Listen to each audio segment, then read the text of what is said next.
இந்த மாதம் ஆண்டவர் என்னிடத்தில் பேசின வாக்குத்தத்தம், நீ செய்யும் அனைத்து செயல்களிலும், மேற்கொள்ளும் எல்லா முயற்சிகளிலும் உன் கடவுளாகிய ஆண்டவர் உன்னை ஆசீர்வதிப்பாரார்.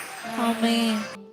இந்த உலகத்திலே 2 காரியங்கள் நம்மோடு கூடவே வரும்.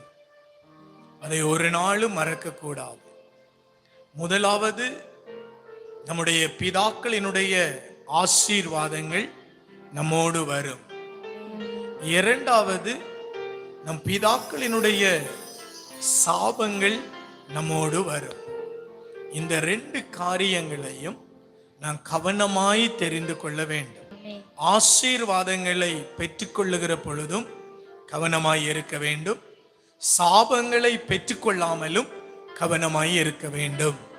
Praise the Lord. Praise the Lord. இந்த 5வது மாதம் ஆண்டவர் நம்மை பார்த்து சொல்லுகிறார், நீ செய்யும் செயல்கள் அனைத்திலும், பாருங்க, நீ செய்யும் செயல்கள் அனைத்திலும் உன் தேவனாகிய ஆண்டவர் உன்னை ஆசீர்வதிப்பார்.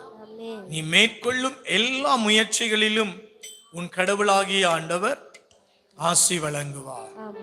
சபை ஆசீர்வாதங்களை பேசி ஜெபிக்கும். நீங்க ஆசீர்வாதங்களை பேசி ஜெபிக்கணும். ஆசீர்வாதங்களை அறிக்கை செய்யணும்.